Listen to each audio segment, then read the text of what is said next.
You ever just put tape on the ground where they should go? And then you don't have to do all that? No, Sam. No. We're not that smart, clever, or consistent. What would that be? Yeah. You're coming on a beer podcast, and you're like, have you ever Production value. thought about this? Like, fuck no, we haven't thought about this. In my old Kentucky home. Kentucky.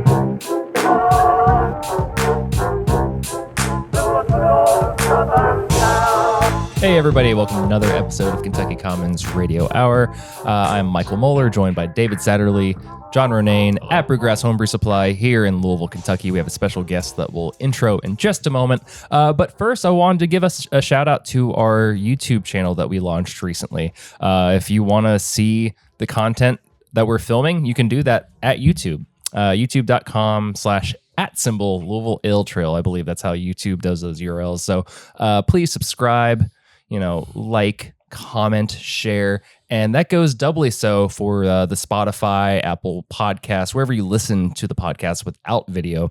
Just be sure that you're subscribing and liking and sharing, because that helps us in ways that you don't even know, like you can't even fathom. We are building worlds within worlds over here, and so we got a little hot there. I'm sorry, but joined this evening by one Sam Cruz, co-founder, the lead visionary at Against the Grain Brewery here. The visionary. Just the vision from Marvel. He's the vision. Can see everything. Yes. Sam Cruz, thanks for joining us tonight. Yeah. Thank you. Thank you for having me. I'm very excited tonight. Yeah, absolutely. As you can tell. Yeah.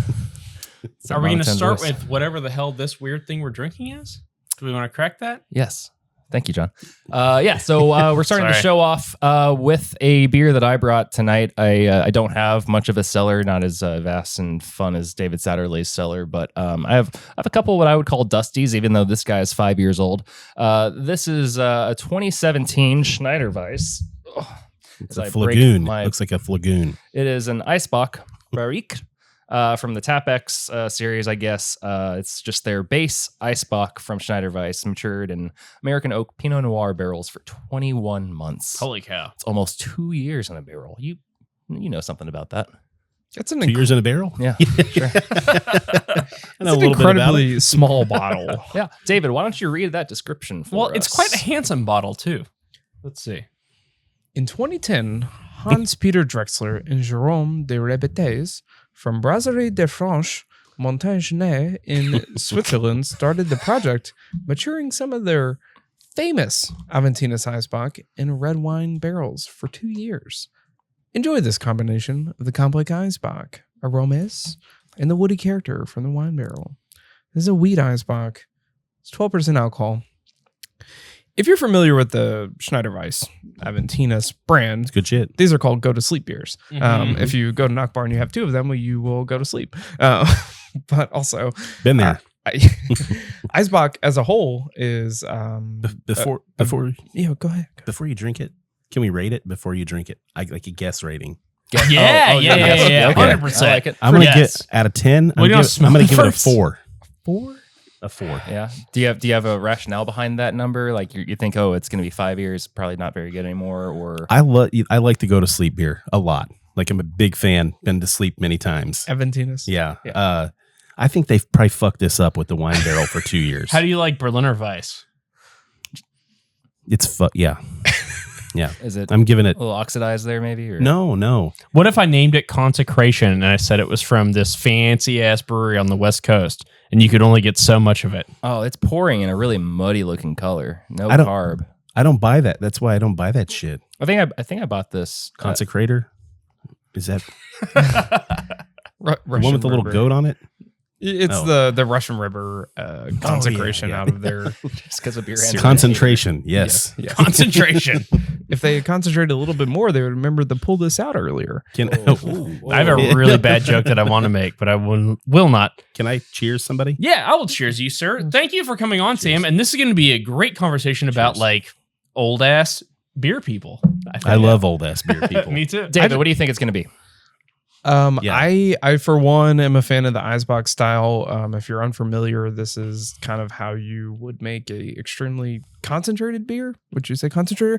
Where you actually kind of freeze distill the beer, get all the alcohol out, and then you're left with this product of pure malty goodness. Again, the red wine barrel is probably going to add like tannic sour notes to it.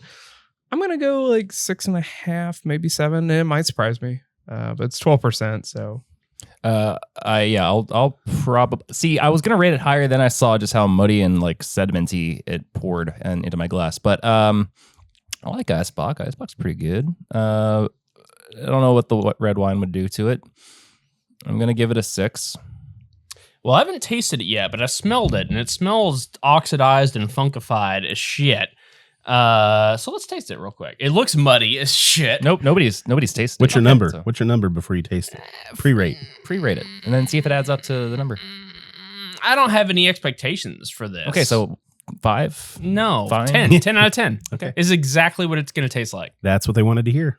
All right, Here we go. Ooh, funk. Okay, I take it all back. I love it. Yeah, that's really I good. love it. Yeah, that's 10 out of 10. That's It incredibly. actually smells way more I don't think it smells bad. beaten down than it is. No, it's incredibly mild for 12%. I agree. Yeah. Yeah. all right. So my 4, is that what I said? Yeah, Way off. Gets a little Sorry. bump.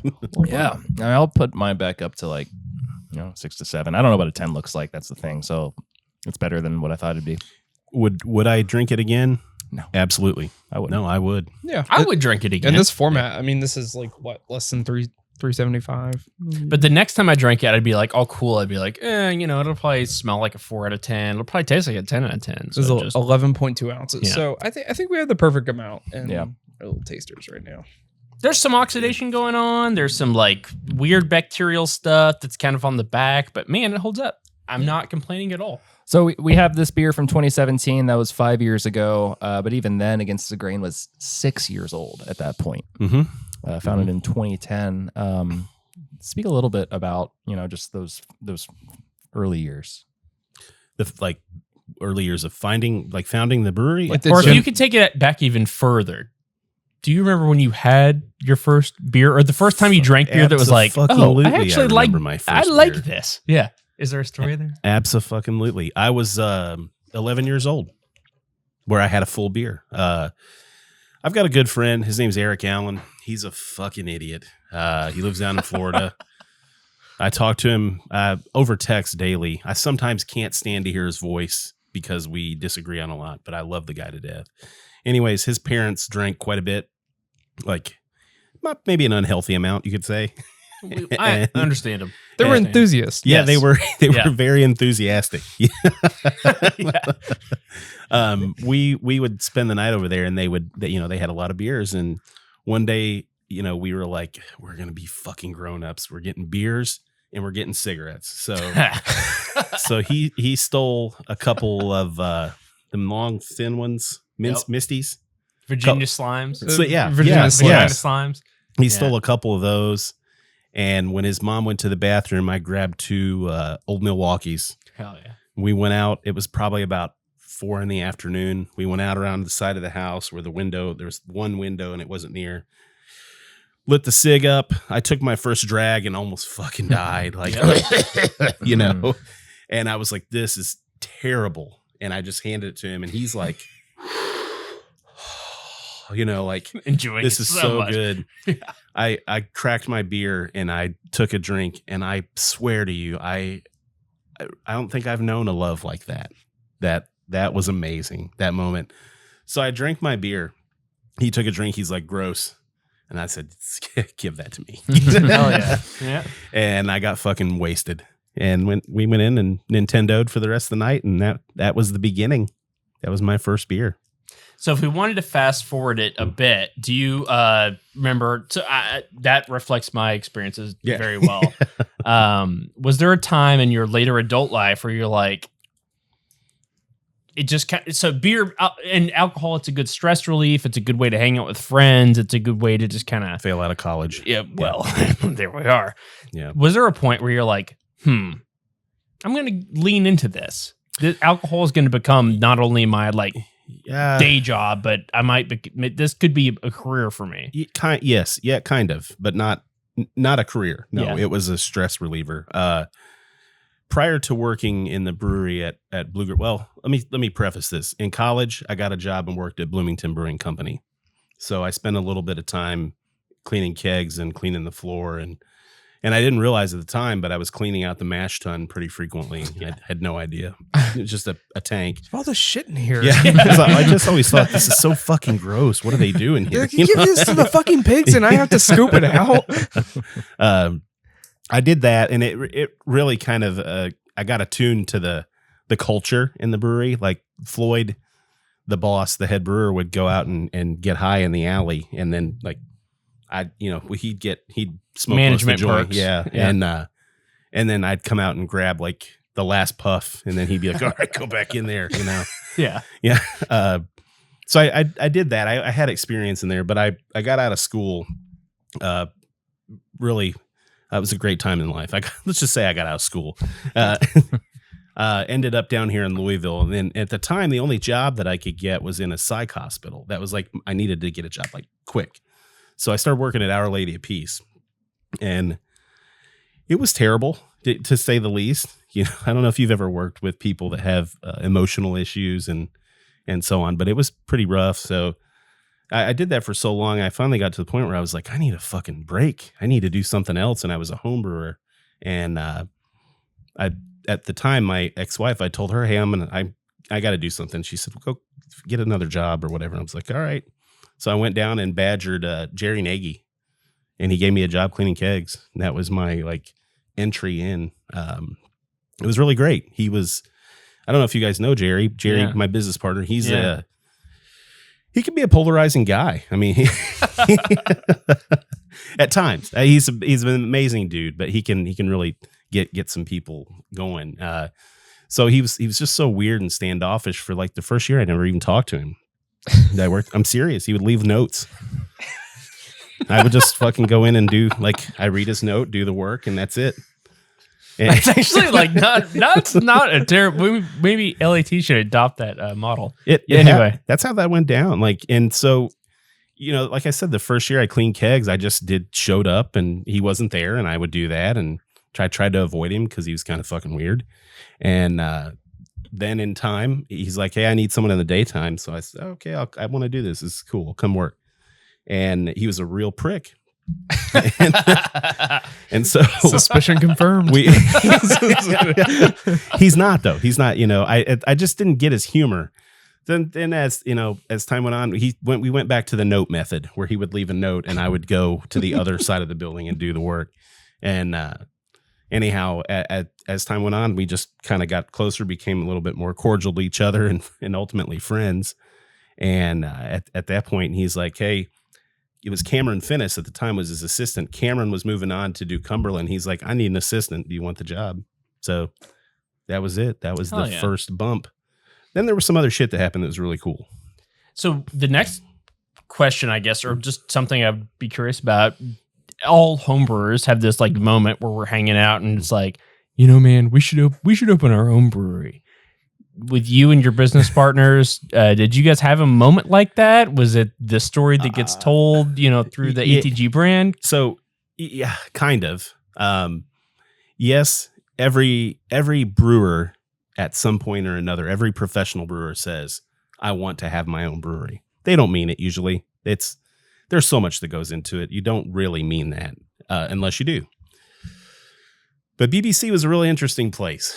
Bluegrass Brewing Company. It was there was a lot of just a lot of fuckery that went on there. I mean, for lack of a better word, sure. I think we did really good representing the beer, and I think the restaurant had gone through a lot of growing pains, but we were kind of victims of whatever was happening with them, and or whatever wasn't. Yeah. And you make this amazing beer and you're carrying things and it just gets, if you're not represented well, it gets a little frustrating. So one particular day, the owner of BBC went, he went on some trip to Florida. Cool. Good. He should. He had the money to do it. Go on. we just needed stuff in the brewery, so we would ask, I don't want to spend the money on that. As a business owner, I get it. I know that. Well, he comes back from Florida and he's like, hey, come out and help me get this thing out of the back of my truck. And I go out and it's a fucking like 7-foot statue of a pirate hooker. Okay, I was on your side, but now I'm back on his side again. That sounds legit. And it's all like, it's got cushions and shit all over it. And he's like, help me get this out. And I was like, where's this going to go? And he's like, we're going to put it in the dining room. And I'm like, why? Not that I like, it's hooker's great. Pirates, whatever. But we're called Bluegrass Brewing Company. We're not pirate hooker brewery. And he wanted that thing out there. So we drug that fucking thing out and I think it's over at the one on 3rd and Main. It's still there. Yeah, I was going to say. I know exactly what you're talking about. I know exactly the piece of which you speak. Well, I was like, what? Why did you get this? And he's like, it was a deal. It was $700. And I'm like, yeah. We needed clamps or something. And I was just like, I hate you. It was like early 2000s, like $700 is a small fortune. It was just that's a 16 barrel batch back then. It was just I'm like, I don't hate the guy. Let me say that. And he's not a bad dude, but it was that choice where I was like, you'll always just be in the way of my success. Yeah. And so Jerry, I call him and I was like, hey man, you see this fucking statue? Yeah, he was like, I already know. And I said, hey, you got a good thing here. I get it. And if just let me say this. I can't be represented like this. I'm going to start looking for something. And he was like, what makes you fucking think I want to be here through this? And that was really the beginning of like, well, let's start our own brewery. And he said that I'll never forget. He said, let's get these kids in school. And that was like a year before we started the process. But the kids were like fucking 4, 2, whatever. So, your kids. Yeah. Oh, we both had a whole bunch of kids. That's the genesis of the start. Adam and Andrew came along the way, and Adam, to his credit, he came in with his very transparent and the intent to learn and go do his own thing. I can't say enough about how driven that dude is with regards to that. But I think when the opportunity came to kind of work with us and have some experience, people who could actually do it, make the beer and so on, that helped out a lot. And then Andrew was kind of a similar situation. And so that would have been 2010. Okay. Mm-hmm. And that's you just starting a business. Like you guys were just running a brick and mortar, making beer, wake up, make beer, get ready to go to bed, sell beer, have people have good experiences in your tap room. Against the Grain has always really impressed me that you guys turned a small taproom based business into a brand that is nationally and internationally recognized and renowned, and that I really like personally. Just as a Louisvillian, it's like a good thing to brag on. This might be too nebulous of a question, but when did you start to think about how to turn what you guys were doing in the taproom on a day-to-day basis into a brand, if that makes sense? Well, that's a very, thank you. Those are very kind words. That misrepresents what really happened. Yeah, I would imagine so. Yeah. It's mostly like scramble. Yeah. Let me complete shit show. First, we need a giant statue of a pirate. We first of all, we were very fortunate. The stars and the planets aligned, and a new Shariat wanted to kind of relinquish his responsibility of Brownings. So, we happened to be at the right place at the right time for that. That's an old brewery that's since closed down in Louisville. That's right. Yeah. So you were also campaigning on the advent of beer in Louisville being a craft. Yeah, I mean, we were the beginning of a new wave. The first brewer-owned brewery, right? That's right. And I think the idea behind brewer-owned was that we were producing beers that brewers wanted, and that really went a long way with people. So, again, we were fortunate to land that location, which lent itself to our being in the public eye much, much more than these other places that are new. So we had a lot of opportunity there. And you really have to try to fuck that up. I mean, you think of really 10,000 or 10,000 people in that stadium at one time when it's full. On average, at those games, it's probably 2,000, I'd say. But so Against the Grain, where your original spot was, it is in the same area. It's the same building as Louisville Slugger Field, our minor league baseball team. For a while, they're the soccer team as well before they got their own stadium, and that certainly helped as well. So we certainly were successful with regards to that. Again, that wave of brewing business in Louisville was helpful, but actually that wasn't that great at that time. That's why we started distributing out in different areas of the country. We really couldn't get a good foothold on distribution in Kentucky because Kentuckians weren't really drinking beer like that. Mm-hmm. I mean, it just wasn't the right time. So we went out, I think our first market outside of Kentucky was Chicago, and it took and really picked up in places that are serious, the Map Room and the Local Option and places like that. So that gave us that like national stage right out of the gates. And then it was, when you see an opportunity to brew with an international brewer, you brew with them. You make waves, you promote yourself. I can't say enough about the value that Lori Beck and Tyler Trotter have huge for the Louisville beer community. from Holy Grail and Louisville Beer Store. Yeah. Yep. They truly laid the groundwork for an understanding of quality and worldliness that beer could have, and also for Louisville breweries. So, tip our hat to them. They're good ones. Yep. 100% agree. The trope of Louisville beer is kind of, or Kentucky as a whole is kind of, we're 5 years behind the trend. Yeah. So you're saying you open and now you're like looking at like distributing outwards because there's no real foothold. Yeah. And then 5 years in, that's when you probably established your biggest foothold, early 2015, 16. Yeah. I mean, that's what our biggest year was probably 2018. Okay. I would say, the pandemic long dicked us like it did damn near everyone else. Yep. But the build up to that was really, interesting. Again, I look back, there are things that I would change. I mean, we didn't do everything right. I probably would have focused a lot more, knowing what I know now, focused a lot more on the local market. But the local market really wasn't focused on us too. Yeah, so it's kind of hard to say that. So we had a really interesting distribution model where we were distributing to an importer who was distributing to distributors.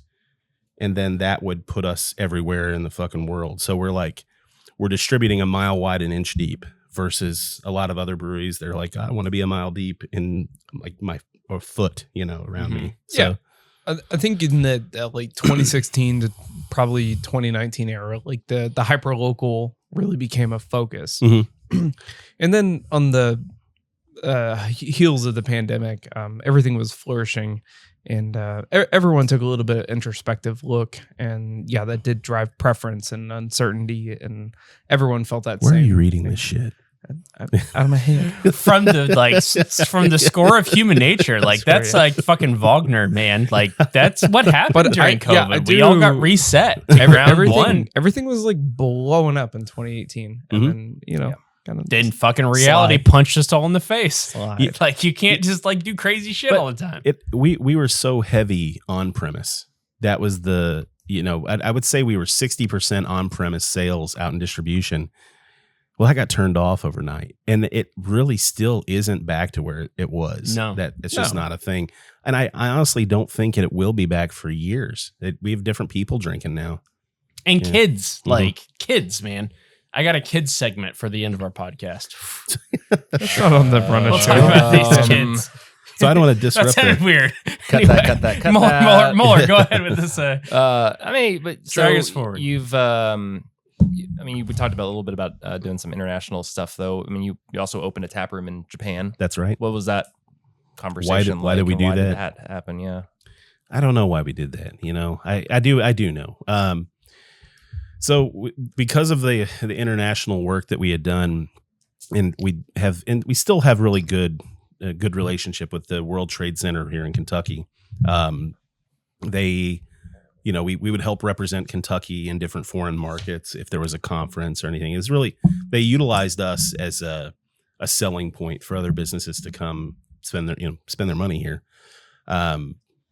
they hooked us up with a guy in Japan who had been over for whatever reason to do really like a kind of fact finding mission to if he could put a brew pub on his property. So really it was just to kind of consult, and it ultimately turned into, well, I would rather just have your brew pub here. And so we went down the road of a licensing agreement, and we helped build the thing there. So Jerry went out and fucked around with it and helped them with their recipes. We still send them beer from time to time. So that's kind of how that came to be. Now that is pretty fucking cool to have like a it's satellite location in Japan, in like Ishigaki. On the cool part of the beach. Like it's in that cool section from all of my research. It's we don't own it necessarily. We reap royalties. You could call it a franchise, maybe. I guess they would, like McDonald's type. So thing. you're in the real estate game. Yeah. So that still exists. Yeah. Okay. Mm-hmm. Yeah, it's doing smashingly well. They won awards. Not particularly. I like the beach. I might do that, but the food, not my thing. No calamari salads for you. No.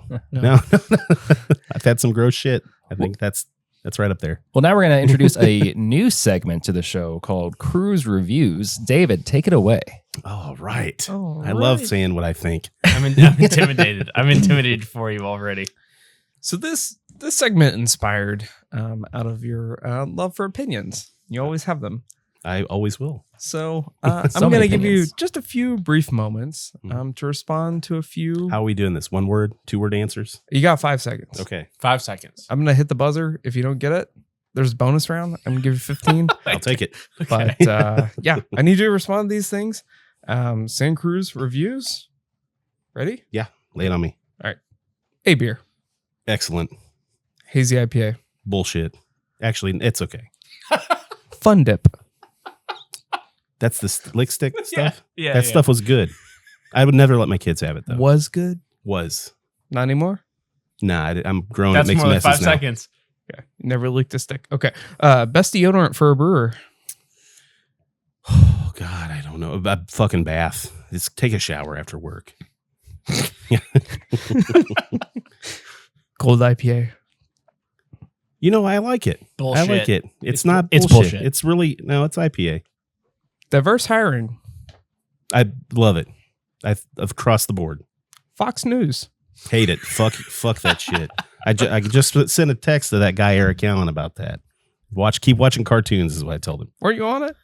Oh yeah. Yeah. Oh, yeah. Those things are not mutually exclusive. No.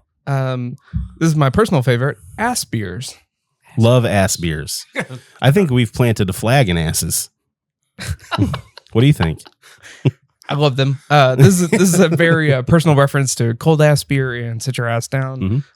Very good. A nice little amber. Fat ass tires coming out soon too. I love it. Just waiting on the approval. Wonderful. Also, Sit Your Juicy Ass Down is a thing. Oh, Yeah. Now, boating on a river. It's okay. It there's ups and downs. I prefer a lake. The state of Indiana. Love it. It's fucking heaven. Jerry Nagy. One of my favorite people ever. Real You're- fucking weird though. Uranium. Like, is that a game? Like the element? Yeah. Good. Okay. Useful. Oh, well, thank you, Sam. It That was exists. all we needed to know. Rihanna's Super Bowl halftime performance. I did not like it. It was boring. Liz Hovey. She's doing a good job. Oh, yeah. Hell yeah. The World Cup. Do we have to pretend to enjoy it? Do we have to? Yeah. I mean, I feel like we do. Every 4 years, we all pretend to enjoy that. Ham's Beer. Oh, it's okay. I had a lot in college. A lot. Potholes in Louisville roads. They're not bad. There's other places that are way fucking worse. Michigan, way worse. Oh, God. Listen, Mr. Southern Indiana, we got some pothole problems in Germantown. Drive around them. T-Mart. He's all right. He offered to make me another pot of coffee today. Starbucks. No. Yeah, you know what? It's okay. If it in a pinch, it's good stuff. I think he's talking about the Herman Melville character. No. Anyway. And now we enter the bonus round, Let's go. Oh, where you now have 15 seconds to respond. This is good. long form. Family road trips. Whose family? You have more time? Oh, yeah. I have more time? Yeah, you have 15 seconds. Family, they're great. I'm going to take my kids on a road trip for the first time in 4 years. They fucked up the last 4 years, so I told them no. But we're going to do it again this year. So you better appreciate it. They were just bitches. They were Yeah. bitches the previous 4 years at the beach, so we never took them back. Part 2 of the bonus round. 15 seconds to respond. John King. Gosh, there's so many things. That's a long talk about John King. Well, I think he's got problems. I think he's hiding a lot from himself and leaving a lot in the open for the rest of us. Yeah. But all in all, John's a good guy. Agreed. Except for when he fucking tries to bully like Etsy people. He's always trying to bully people on Etsy. I don't that's understand it. Sometimes I'll go on and like I'll find somebody and be like, I'm gonna text this to him to see what he does. Come on. The guy didn't fucking invent barrel art or crafts. It's just, yeah, But he does good woodworking. He's really good. He knows his way around wood. Yeah, that's what I'm saying. Final. People named Jesse. Solid. Well, we've got former Jesse, girl Jesse, who's still around, kind of.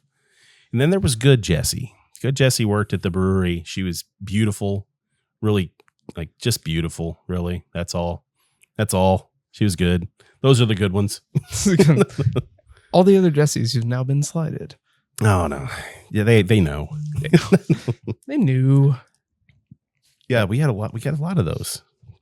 I'm figured. ready for the next. That was a lot of opinions. That was a lot of opinions. That was awesome. That was like one of our best segments we've ever done. I think. And that concludes the Cruz Reviews segment. I just want to keep going, honestly. Like, well, we're about to modern hear monetary theory. We're about to hear Federal more- Reserve. Okay, go ahead. We're about to hear more opinions from Sam because as a guest of the show, we always ask our guests to bring a couple different items as part of a show and tell segment. So part 1 of show and tell segment.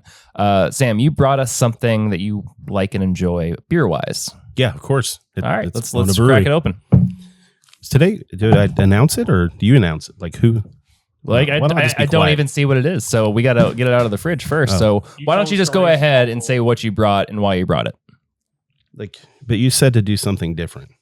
That we can do that. This is part 2. Oh, that's part 2. Okay. That's part 1. Surprise. Yeah.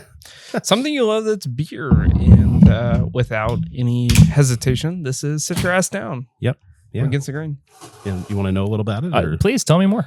So Citra Ass Down was invented by the great and never late Jerry Nagy in 2013. Why was it called Citra Ass Down? What's it called? Citra Down. Because we couldn't fucking think of a better name. I still don't like this name.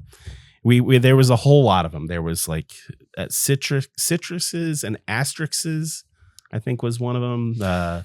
Just a lot of dumb shit.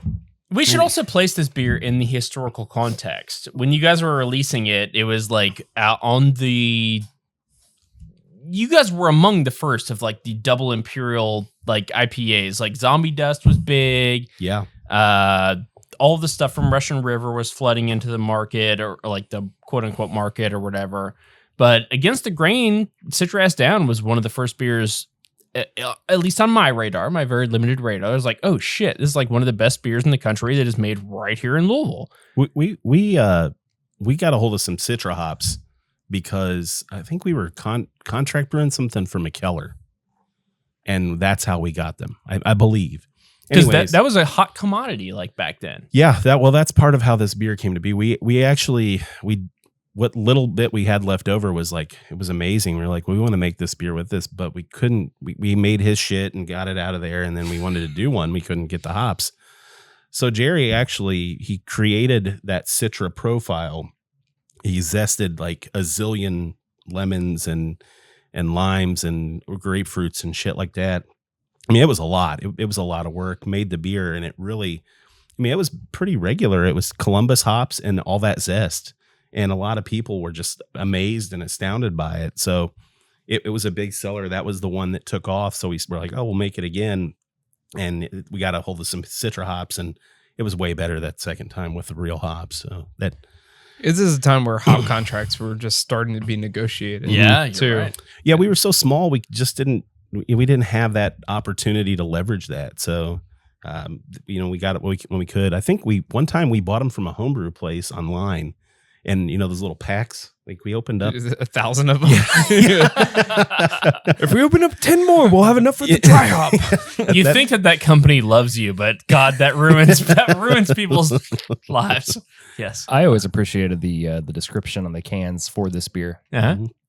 This beer is not candy or mother's milk. It is not brewed by gypsies or aliens, nor does it contain any zombie dirt. This is a double IPA brewed with Citra hops. It is sticky, hoppy, and delicious. Simply drink it and enjoy it. Don't hoard this beer. Sit your ass down and drink it now. I just love the first two sentences about not candy or mother's milk. It's not brewed by gypsies or aliens, not zombie dust or dirt, whatever. The gypsies it's a reference to the gypsy brewer because, for a long time, people had no respect for that. The alien is a reference to my friend Brian Strumke because he looks like an alien. From Stillwater. Yep. He's very thin and, it's thin. Malnourished? Yeah, no hair. So that's that. And then obviously the zombie dirt's a poke at our good friends up at the Floyds, the Four Floyds. Can't say, you don't want to say too much because they'll cease and desist your ass for anything. They're not open anymore. The Four Floyds? You can't go there. They're going to open it again. That's what they say. What? I bet they do. I hope they do. Who knows? It's also a wonderful stop going on the way up to Chicago. Like, yeah, pop off in Munster. You can get their shit at Kroger. I feel like A2G is a good stop off on the way up to Moonster. unnamed brewery in southern Indiana. So much glassware Honestly. on the table right now. Yeah.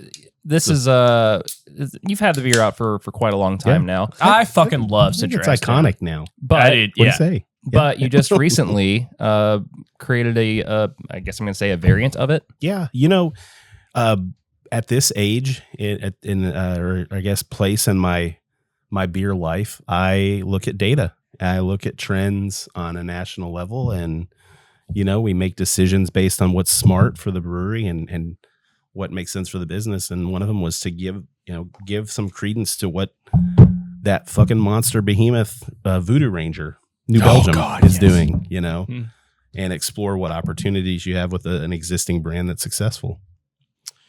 So, someone from New Belgium might be on the podcast next week. So I'll tell you everything that's not it a girl? wrong. Yeah. She's the best. She's the best. she's the best. She's a good one. I just the magic sauce, I think at this point is alcohol. Let's get real. People like to get drunk still. Some don't, but people do. And then IPA. That's it. To quote another local brewer, and I won't give his name, people like to get fucked upper. That's a great And quote. that's exactly what he says every time. And if you don't make upper, and if you don't make beer that gets people fucked upper, then they ain't paying for it, is it Dylan? It feels like that's a Dylan thing. It's not a Dylan thing. Like he Well, I disagreed to some point. Not all the way, but it's a delicate balance between drinking something like a light lager pilsner or like the other end of the flavor profile, which is like a double IPA. Like those are the two ends of the spectrum to some extent. And you have to either enjoy light lagers, which can get fucked up very easily, or you have to enjoy the other end of the spectrum, which is like double IPA, which is also easy to get wrong. But I've always found Citra Down to be a good representative of that upper end of the spectrum. I can't read the code on it. Oh, well, is there? You want to give away? We never give away the secrets of reading the code. It clearly when it went down and got coded, it was jiggling, so it looks like shit. I guess tastes that's a good thing. Fresh normally. and good and boozy and hoppy and citra-y. And yeah, this is one of my favorite beers that's ever come out of Louisville. I think it's one of the most important Louisville beers that's ever been made, and I love it. This is a big bodied beer. I don't know. Big. That's not so much of the thing anymore. No, it's not. It's not. It's not in style. It's not in vogue. but I still love it. So you have the original downtown location, and then a few years back, you also got into the old Cumberland Brews location. Talk a little bit about that and what prompted that location. Well, no forethought, as per usual. At the time, Mark Algeyer, who owned Cumberland, he wanted to get out of that. I think it had kind of run its course for him, and the opportunity arose for us, and it really, that is a very sentimental place for me. Yeah. You know, I think Jerry and I had been over there drunk many, many, many times in our youth. You know, It was an institution in Louisville. yeah. So the thought of it not being that was harsh. It was rough. And the price was right.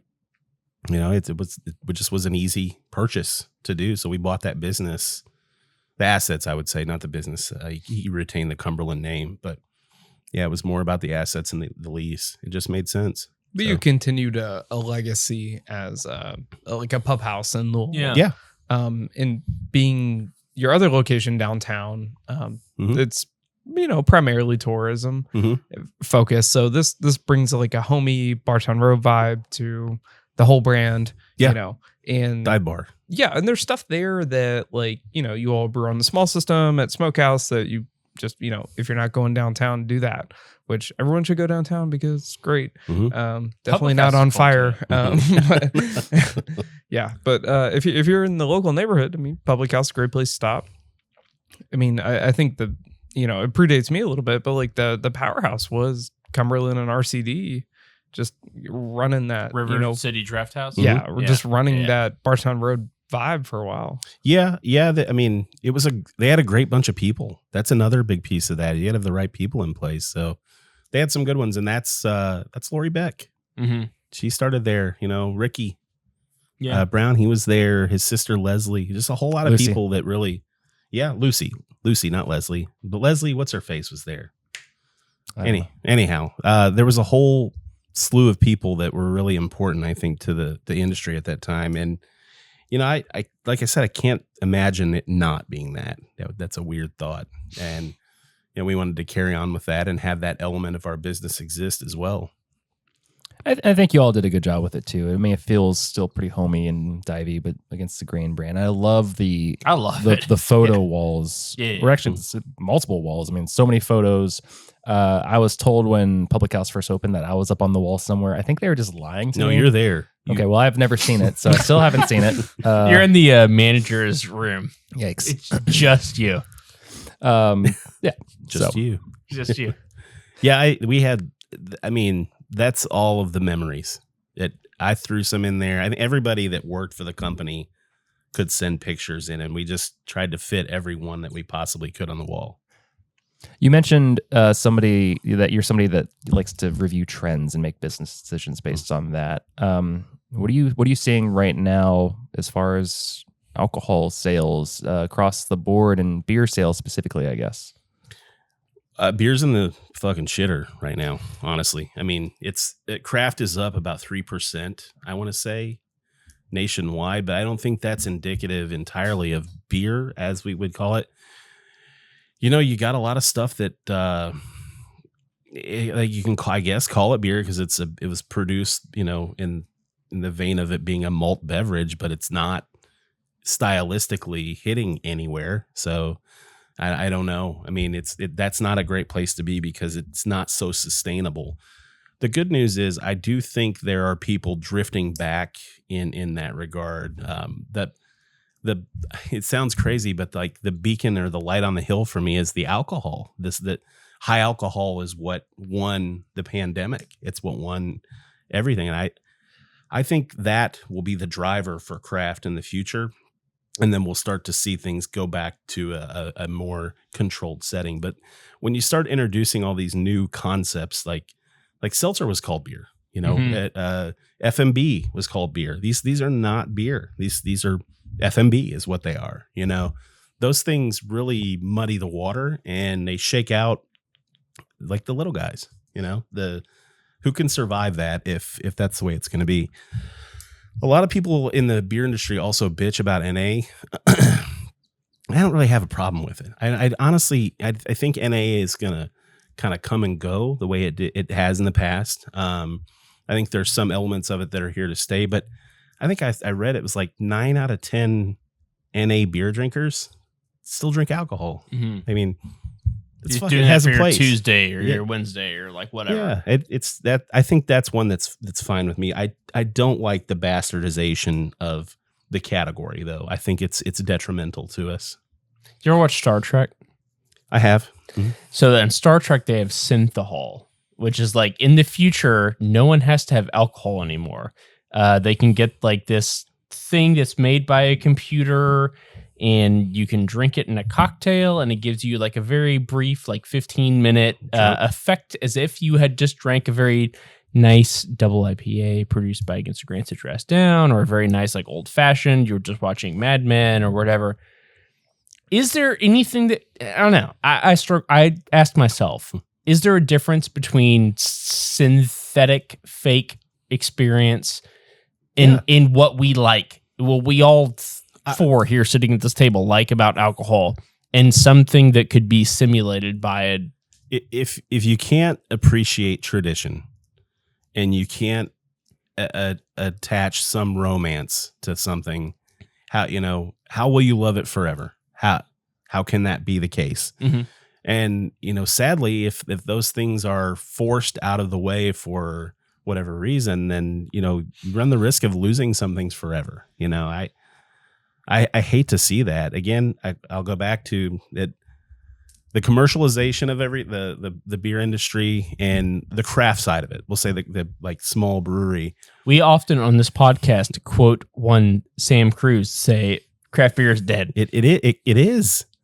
It is going to die even more if people don't draw some lines and say, I'm not doing that. So what is that? What does that line look like, and who is dictating where the line is?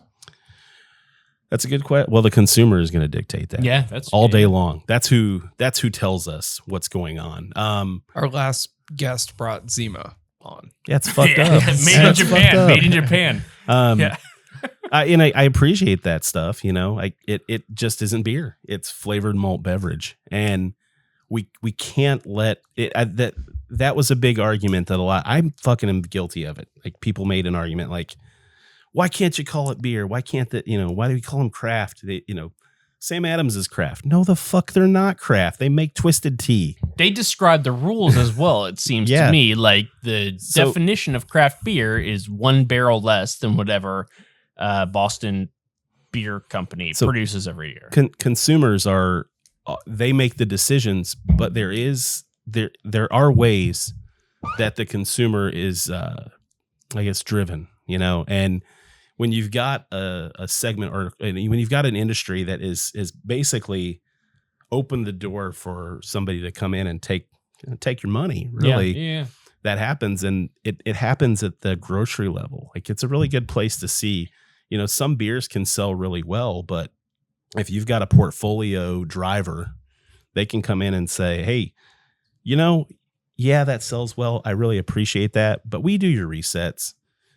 You're going to take that out. We've got a product that'll fit right there for you. You're either going to buy the nice portfolio display. I mean, it's a portfolio thing. You get the portfolio or you get nothing. And, we know how that goes.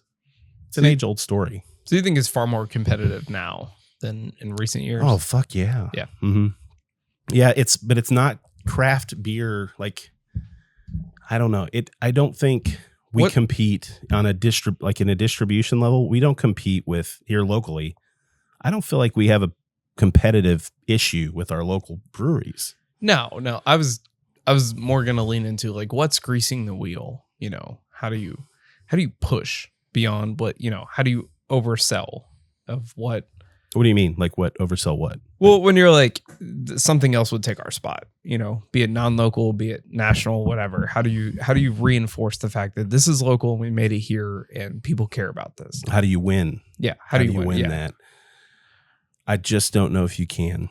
Yeah. Unfortunately. In what happens is you build to a certain size and you scale, and then the market starts to kind of shake, and you still are built at a certain place. You have to have that throughput. you know? It seems to me, and this is, I guess, another veiled compliment, but Against the Grain has never necessarily been about just appealing to everyone. It's about finding, you guys have been very good at finding the people who resonate with what you guys are doing rather than just doing mass appeal, which is, it's a different kind of business model. It's a different 80-20. It's the name. Yeah, It's- well, yeah, you're right. Okay, yeah, okay. I think there's a lot more that goes into that. Again, as always, there's more to the story.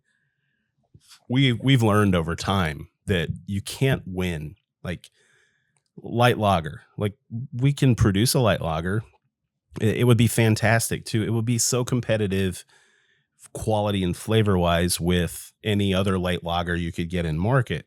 However, why would we fight when we don't have the marketing dollars? We don't have the book to say you're actually going to put in our 3 new SKUs because our one product amounts to 25% of your alcohol sales. Like that is a thing that happens. So we just can't win that. We have to find our place within that. And that has a lot to do with who our people are. I mean, then you know your audience at that point. It's not fucking domestic drinkers, you know?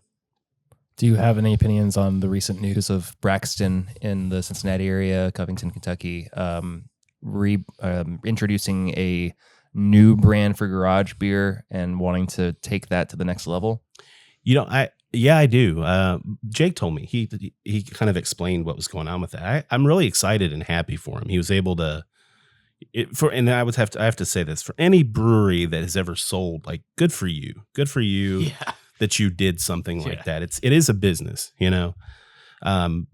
As far as what he did, I think they were positioned that they needed to do that, in my opinion. And garage beer maybe it's one of those products that it was really doing great, but you've got a place and then you've got a wall you've got to get through. And like, how are you going to compete with Bud? Coors Banquet. How are you going to do that? You don't actually. What you do is you sell that, make some money, and you go back into those other things you know really, really well. Tap rooms, super crafty stuff. Now, good on him. He actually was the one that cracked the nut in that regard. But for the record, I love garage beer. It's fantastic. It's great. Well, it's just To hear really you explain it as a wall instead of a plateau, I guess, is kind of a different mindset of how you would frame that. Because normally you're like, this is all my placements, this is as far as I can get, this is as wide as I can get.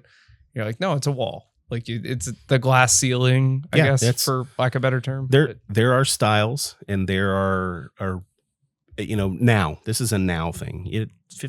10, 15 years ago, different story. It was who knew what would happen, but we are now, I know what happened. We're there, and that's a wall. You can't get through it. Now we have our other segment that we do occasionally. Reddit questions. This is for everybody at the table. These are Sam, terrible. John, David, please share your opinion appropriately as you see fit. First one is coming from user B Malt, MAULT, B Malt. Are Prairie Beers worth it? I'm curious, as I have seen bottles here in Eastern Pennsylvania, but not sure I can justify the high price point. No, is there you one can't. specific one I should try? No, go get the fuck out of here, Malt. But get Christmas Bomb one time. If you're just getting into craft beer, get Prairie Christmas Bomb And drink it next to something there that's made there. Yeah, And then that's tell a me better what you answer. think. Yeah. What is it worth it? Buy the shirt. They have really cool branding. They have Buy something local. They have great honestly. branding. No, Oh, yeah. it's not worth it. I don't know. I mean, if you go to the store, is it at the store or do you have to ship it? Doesn't You know, say. it's your fucking money. Whatever. Also, I will say, just on the DL, Prairie has kind of a bad rep for some of their shit being kind of infected and spoiled right now. So, David, do you have opinions about this? Krebs. Where did they say they were getting this? Eastern Pennsylvania. Oh, okay. at Whole Foods, You trade with them? That's a long way from It's going to Oklahoma. fuck your trade thing No, up. I'm just saying it's a long way from Oklahoma. As someone that relatively new, grew up in the scene of like the Prairie being like a pioneer in the barrel age space. Mm-mm. Well, Get the fuck out of here. I agree. I argue with these guys every week. Not only is it dumb, it's not true. Let's rephrase. Pioneer in the Nothing. In the nothing category. In the hype barrel aging. adjunct hype space barrel aged beer. No. Okay. I've got nothing against Prairie. I just think that they don't have a great track record. They're great. The Krebs. It's Krebs Brewing. They're great guys. Let's consider the fact that they offered a private barrel membership where you could purchase a barrel of beer, have it dosed the way you want it, and then go to Oklahoma to pick it up. Where else in the country was that program existing before they did it? I don't know.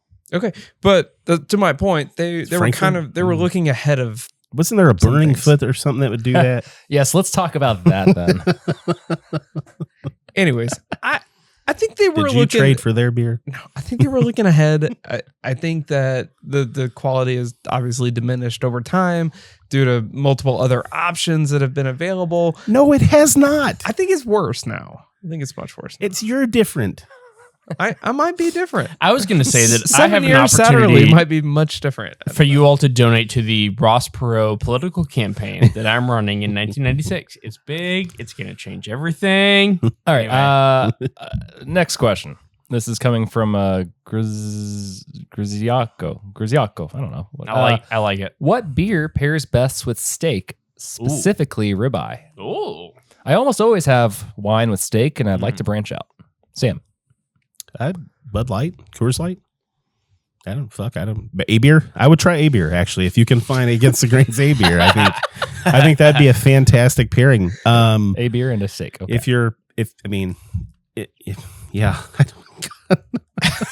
I'm gonna go with like some kind of a hoppy. So there's two ways you can go with like a ribeye. Red wine. This would have been honestly that would be fantastic. Great with it. The Schneider Vice. Yeah. And it also depends on like what kind of a night you're trying to have. But nice hoppy European lager or a nice floral high ABV American IPA would be my go-tos for a nice steak. David. So for my 27th birthday. Oh, Jesus fucking Christ. Were you in Oklahoma? I was not visiting your favorite brewery. No. I did during the pandemic. There was this thing where Carger was just selling like dry age or rib roast, so I would dry age them at my house. For my birthday, I did make a reverse seared dry age ribeye, and I had a very nice Drie-Fonteinen aged in red wine barrels, and it was immaculate. Oh my God. Nothing tops that. By myself, my own experience. You did it by yourself? Yeah, hell yeah. All the time. Yeah. Hell yeah. I It was great. I would probably just say like a classic West Coast IPA. With a steak? Why. Really? Yeah, I don't know. I think keep it. Steak is awesome. Like, yeah. The thing that's better, keep it simple. there's no such thing as a good beer with a steak. What you want is like the beer that you drink while you're just watching the steak grill. That's the only reason to grill. That's true. You know, But I will say, like bottle of wine, like you open wine and you have a glass of wine with your steak to me means I had a bottle of wine. Yeah. Old Vine Zinfandel with like a nice ribeye. Hell yeah. It's not just a glass, it's bottled. Ceremonious. This is probably more apropos for Sam to answer, but coming from Hammerfest Nord. I like that place. That's cool. Are companies using 19.2 ounce cans as an imperial pint gimmick or some other reason? For example, can supply. No, they're using it. This shit goes in a gas station. That's what it's for. You can get the highest fucking price possible for the liquid in there with that. That's all it is. It's C stores are driving that whole sale. So, and actually, if you can get higher alcohol in there, you can even win more in craft. If you want to see how the timeless example, I think they call it, was it like St. Ides or Steel Bull or some shit like that? The malt liquors in big cans. Yeah. That's it. Or presently in present day, New Belgium's Juice Force. 9%. 9% comes in 19.2 ounce cans. It's huge. Fucking winning is what it is. I remember them in Oscar Blues Stovepipe BA 1050s. Mm-hmm. Yeah. And that was like This one can. This is all you need. This is it. This is the absolute maximum you could drink in this period. Have you all bought one recently? Just any 19.2 ounce? Yeah, if I go to the liquor store for any reason, that I'm getting one. Yeah, the Sierra Nevada Pale Ales in 22-ounce cans. Steel Reserve. On that. Steel Reserve. Yeah, Steel Reserve. That's what it is. I haven't bought one. I don't think ever. Maybe I a used to buy maybe Honey a Sierra Brown. Nevada. Like when I was young, I'd drive around fucking. I will do Brown a bag it. callback to when Drew Johnson was on the podcast to shout out Old English Malt Liquor. Just as a small He shout out. did love that. Just as a small shout out. Yeah. Excellent. Okay, let's go ahead. As we wrap things up, let's move into our part 2 of show and tell. Something non-beer related that you love. Well, this isn't beer. It's sake. I guess you could say it's not beer related because it's made from rice. It's still fermented, kind of in a weird way. This is our now defunct sake company. Oh, Defunct. is this breaking news? I'm not sure if this has been talked about publicly. We made so much that we were good for a while, but we've decided to discontinue that program for now. So for those listening, you all got into the sake space. Yep. What, in 2019? Mm-hmm. Yeah. Tell me a little bit about this sake and River City Sake Company. This is okay. So River City Sake Company is a project. We'll call it. It was a project that we started really out of a desire to do something different. We just wanted to get in. Yeah, it's got the leaves in there. We wanted to do something a little different, and we all had some excitement about that. So we had somebody on the team at the time who was really into it and who could execute it. He got ill, and a part of his recovery, it was a physical illness. His recovery, he just can't drink alcohol anymore. I mean, it's bad for his body. So he was our guy. He's not doing that anymore, and I'm good on him for what he's got going on in life, and I'm here for that. But that was kind of a part of it as well. It's just time to land that plane for now.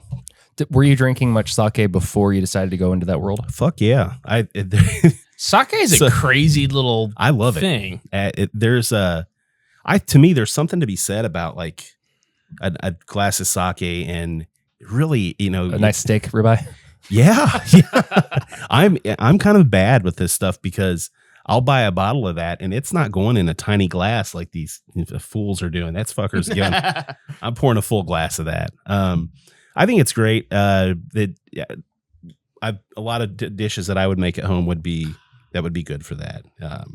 So this is unique. This is a Junmai. Junmai is, I guess, would be like the clear drinking sake. It's different from a lot of the sakes you would get in America because it's not as clean. It's very estery, and that's the type of yeast that we chose to use, which was much more prevalent in like small Japanese breweries or sake, whatever they call them, sake breweries, sakeries. I don't know. It's so good. It's so it has like a creaminess to it. Mm-hmm. You taste the grain a lot in it. I hate that we have to stop, but it's time to give it a rest for a while. Only had the other one that was called the Kuchi. Mm-hmm. Is that how you pronounce that? Yeah, Kochi. They mean something. What is it? Toshin they're like neighborhoods. Okay. So I think Toshin is Highlands. Oh, that fits. And then Kochi is downtown. Yep. By the Downtown river. is easy drinking but bold in flavor. Okay, then that's downtown. Enjoy it with your favorite sushi. Take it down after raging at a punk rock show or sip it as a nightcap. Junmai. 16%. Mm-hmm. Always kind of sneaks up on you. If you're not familiar with sake, it's always really weird to take a sip of it because you don't. It's different. Like it is just different than anything else. Like it has a weird mouthfeel. Mm-hmm. Has a weird finish. I remember the first time I think I ever had sake was actually at You gonna say Craft Bash? Craft Bash. Yeah, it was like 90 degrees, and I was just drinking a bunch of like From Void. Willet's Stout or whatever they had that year. And then I went to the Void Sake from Lexington, and I had it. I was like, oh, this is maybe good, but maybe not right now. I like that they're doing the seltzer. Yeah. it's Oh, the those are seltzer. great. That's really That's cool. a win. Good idea. Yeah. So That's a good idea. Michael and I skipped over Agreed. to Lexington, maybe a month or two ago. And that was the first stop on our trip was like, hey, we got to go out to the sake company. Void has always been cool. Mhm. Justin, Brandon, fucking Joe doing all the shit over there.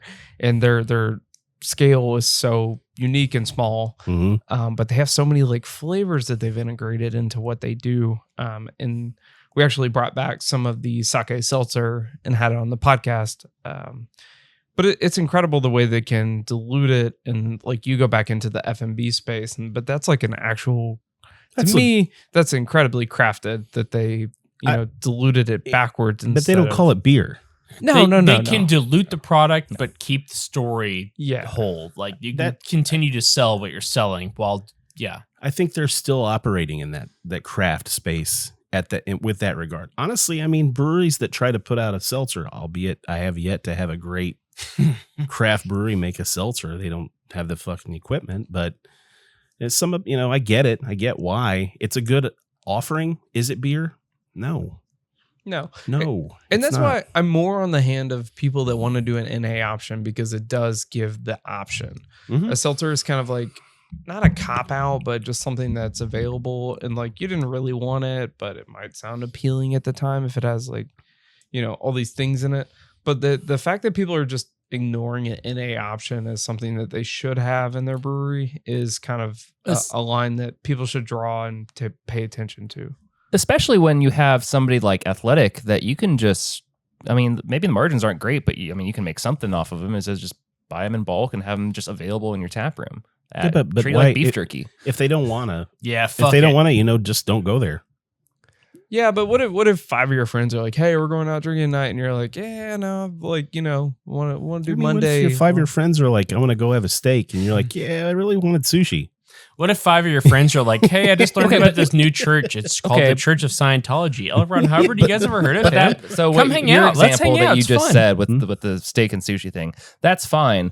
But then all of a sudden, that restaurant's no longer known for being it's never really talked about itself as being a third place for somebody to go between work. All of a sudden, it's just a restaurant that just cares about the product. So, like, I look at brewery tap rooms as a place to hang out. Mm-hmm. That's change. That's a new. That's kind of new. Okay. So you're saying though that if I go there, I am expected to have alcohol. No, you're not expected to have alcohol. You're just going there. Okay. But you got to buy what they have or don't. And they have the option to buy some Athletic. They do, unless they don't want to. Okay, but then I'm not going out. I'm not going there then. What is it that we said a little bit earlier? Know your customer. Yeah. Maybe you're not a customer. No, I guess not. I mean, you could also just say the same thing with like kombucha though too. I mean, I agree. I just know that occasionally I go on these little stints where I don't drink, but like I want to be around the people.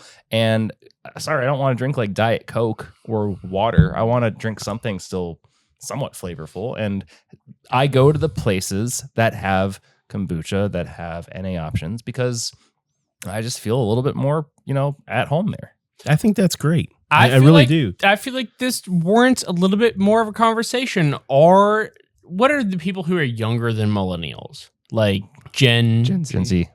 Do they? I think they don't like alcohol. No, they love alcohol. They love No. Borgs. I'm pretty sure they don't. I'm pretty sure everything I know I about read about TikTok. Borgs. Get fucked up or Of whatever. Borgs. Beyond all rage or something. Blackout Rage Gallon. Blackout. Yeah, I read about that. God. We I have almost made kids. you one for tonight. Yeah, sorry. But no, it's John. I know your point. I mean, I don't they are think they're saying- drinking. I think they're not drinking alcohol. I think they're going full Star Trek, or like alcohol is the thing of the past. I don't need alcohol in my life. I'm going out there to explore Maybe they. strange new worlds. I don't know, New lives, John. new civilizations. I use my kids as meters for what's to come.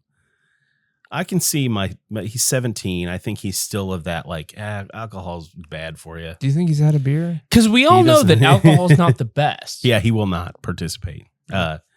My youngest is enamored by the idea of a bar, and I think it's a generational thing. Yeah. I really do. So What do you mean by like curious or like against it? I know the youngest. Yeah. He's very curious about it. He's like, it's really cool that that's what you do. That's what this is. What and that people come there and want to hang out for that reason.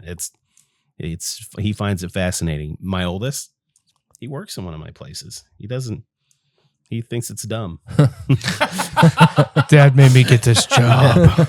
Oh no, he wanted to. He likes the kitchen work. He wants to work there. He just is like alcohol. I just don't understand why people do this. Yeah. Well, And I that's have kinda a their- long-standing theory that like alcohol and like yeast fermentation is one of the only things that we have to thank for human civilization. Lest it be like the Sumerians getting their shit together and inventing writing, or the Egyptians getting their shit together and like building pyramids. And because John said building pyramids, we are No, going no. to our outro. Guys, what do we have to plug? David, you first. I'm gonna do pyramids. Go ahead. I'm going to plug Results Physical Therapy. You're saving me from surgery. I just got to stretch this whole arm out a couple more times and I'll forget about the whole roller skating incident that we talked about 2 weeks ago. And last week, too. I'm always a little upset about it. John, what do you got? Have any of you or either of you ever driven a Tesla? I have not. Yeah, I have. I rented a Tesla for my vacation trip down to South Carolina. First time I'd ever driven an electric car. First time I have to give you guys a report. Oh, fuck. We're screwed. Those electric cars are really good. Yeah. That's your plug? Oh, my God. Just plugging Elon Musk. Okay. It was like I was like coasting on a bed of air. I can't even describe how much I love that little Tesla. How'd the deaf people like it? I named it Red Rocket. I didn't that's ask a good them one. how much, yeah. Gross. Sam, what's coming up that you want people to know about, or what do you want to plug? Oh God, I got to plug Against the Grain. I feel like I have the tattoo, so I might as well. What's coming up? Summer is coming up, and we have a huge patio. We have non-alcoholic water, Diet Coke. Can't wait. You know what, Michael? I'll pitch to the guys We'll do it like a let's do a I'll seltzer. I'll see if we can't find something that would fit. I have no reservations about having something like that there. But we have patio season coming up, and it's a great time to be out drinking beer and having a good time. We have a new menu at Against the Grain downtown. It's burgers. They're big, sloppy, nasty, filling for a good price burger. So come on down and have those. Otherwise, drink fucking local beer. Yes. Drink that. Yes. Don't buy Prairie Dong and, Yes. and whatever other shit you need to ship here. Because beer Unless is not you want to that get good. it and impress your friends, then you can do that. Put it on Instagram. That's awesome. Mine is it's also I'll do some self-serving stuff as well. Follow us on YouTube. Subscribe, like, rate, listen, whatever. Do all the things. Same with Spotify, Apple Podcasts, whatever you got to do. If you do this, like our boss said, we could have a pizza party if we hit. No, 1,000 I did not say subscribers. that. Are you guys David still did not say Patreoning? that. Is that still a thing? So a thing. it's funny Yeah. they asked that, Sam. Yes, you can visit us at patreon.com/kycommons, but treat it like at this point, like tip. a tip jar. Like, if you wanna tip us a couple bucks onto Patreon, you can if you like the content. But otherwise, subscribe, rate, listen, share. Guys, thank you so much. Sam, thanks for coming on. Appreciate your time tonight. Yes.